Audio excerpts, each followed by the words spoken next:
Hi everyone, Dr. Mike here. In this video, we're taking a look at calcium and phosphate homeostasis.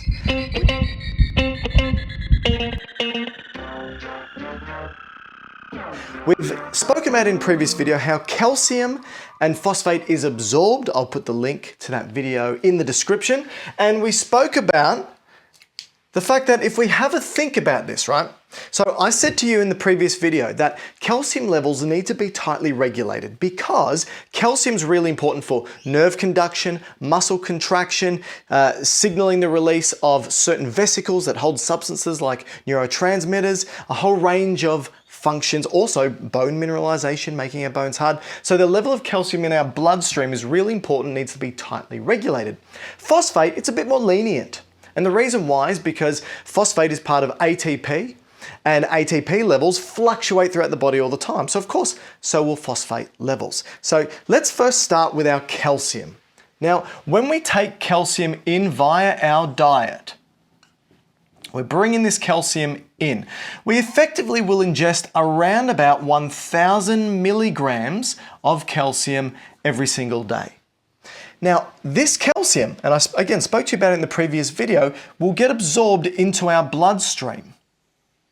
And it does so through a couple of different mechanisms. Through paracellular route, so it can squeeze between cells in the digestive tract, or if the blood calcium levels are low, we can have something which is very useful called vitamin D. It has another name, which is calcitriol.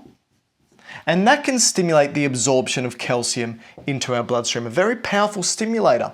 It stimulates DNA transcription to increase the amount of transporters to allow for this process to happen. So how much of this 1,000? It's around about 500 milligrams every day of calcium will get absorbed into our bloodstream. Now, if this reestablishes our blood calcium levels or our blood calcium levels go high, the calcium that's in our blood can be told to be thrown into our bone. And again, vitamin D and calcitriol can help in this process. That is if the blood calcium levels are normal to high. How much goes in? Around about 300 milligrams. We know, however, that our bone is not static, it's dynamic. It's constantly being told to grow and then break down. Grow, break down, grow, break down, all right? Or mineralize, demineralize throughout the day. It's always changing depending on what we're doing. So that means that we're also going to have calcium be taken out of the bone and thrown into the blood. And it's also around about 300 milligrams because it's equivalent. It's constant growing and breaking down. So that's the dynamic bone remodeling process. We also know, I'm going to say we also know many times here, that the calcium in our blood can go back into our digestive tract to ultimately be pooped out. So if we take in 1,000 milligrams of calcium, throw 500 of it into our blood, we've only got 500 milligrams left. If we throw back 325 milligrams, we end up having 500 plus 325, which is 825 milligrams of calcium we poop out every single day. We also know our kidneys need to filter our blood.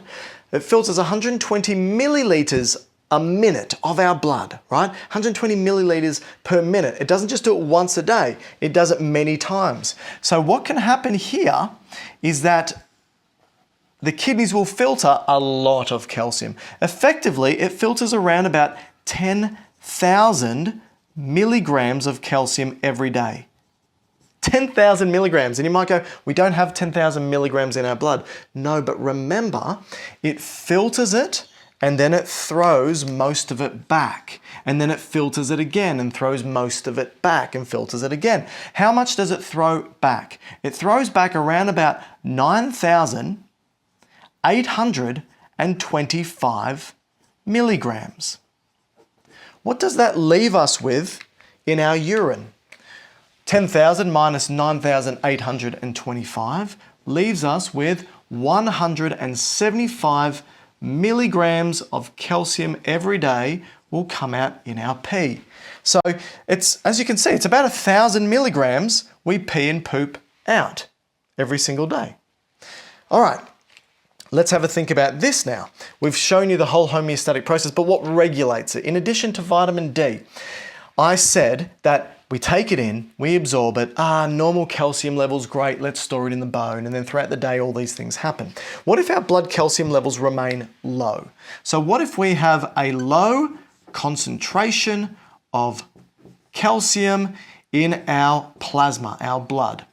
Well, what this does is it travels to our thyroid gland. Specifically at the back of our thyroid gland are some other glands embedded in it called the parathyroid gland. So if you take your trachea, or if you're in the US, trachea, if you take that structure and look at it from behind, so here it is here, you're going to have that butterfly-shaped gland of the thyroid, and you'll see that there are some other glands embedded in it, between 4 to 6 around-ish of these little glands, which we call the parathyroid glands.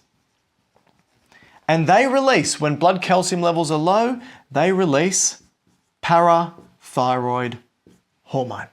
So what does parathyroid hormone do when blood calcium levels are low? Well, its job is to increase the blood calcium. And we can see how it's going to do that. So one of the first things that parathyroid hormone will do is it will say to the kidneys, hey, let's increase the amount of calcium we reabsorb. So one of the first things it does is it increases calcium reabsorption. And this is happening at the kidneys. The next thing that parathyroid hormone does is it says, hey, let's absorb more calcium. And so it does this by stimulating vitamin D production. So by stimulating vitamin D production, it increases the amount of calcium we absorb. So it increases calcium absorption. Now this is indirectly, but it does so via vitamin D. Increased calcium absorption via vitamin D, and this is happening at the gut. What's the third thing it does? Well, what do you reckon? If it's trying to increase calcium, we've done that. Aha! It's going to increase the demineralization or breakdown of the bones. So parathyroid hormone will result in increased osteoclast activity. And we know osteoclasts crush bone. Think of the C. Osteoclasts crush, osteoblasts build, stimulating the osteoclast, so it ends up breaking that bone down and increasing calcium reabsorption. Increase calcium reabsorption from the bone via osteoclasts. All right. Now you might look at this and go, wait a minute, vitamin D, if it stimulates vitamin D, and vitamin D tells calcium to go into the bone, yet parathyroid's telling calcium to get out of the bone, that seems to be opposing. Yes, but remember this. When calcium gets ingested and absorbed into the blood, if the calcium blood levels become now normal or high, that's when vitamin D will have its strong role to tell the osteoblasts to tell the calcium to go into the bone. But if the blood calcium levels are low, like it is when parathyroid hormone is released, that stimulates it to be broken down. Now, another final really actually important point here that a lot of textbooks don't discuss is this. Our bone is hard because it has two things in it, right? It's got calcium, which we know, and it's got phosphate. Together, these two things have a name, and that name is hydroxyapatite. Now, this is what makes our bone hard because it forms crystals. Hydroxyapatite takes the calcium and the phosphate and forms crystals. So if we have low blood calcium levels and we stimulate the release of parathyroid hormone, And that breaks the bone down, releasing the minerals, calcium and phosphate, into the blood, right? It's not just the calcium coming in, it's going to be the calcium and the phosphate. So what is stopping hydroxyapatite crystals forming in the blood? One important thing is parathyroid hormone will act again here and increase the amount of phosphate. So here it's increasing the amount of calcium being reabsorbed. Here it's increasing the amount of phosphate getting excreted. So we excrete more phosphate to stop crystals from forming. So it also increases phosphate excretion at the kidneys. Look at that. Too easy. That is calcium and phosphate homeostasis. I'm Dr. Mike. I hope that helped. Hi everyone, Dr. Mike here. If you enjoyed this video, please hit like and subscribe. We've got hundreds of others just like this. If you want to contact us, please do so on social media. We are on Instagram, Twitter, and TikTok at Dr. Mike Todorovic, at DrMiketodorovic. Speak to you soon.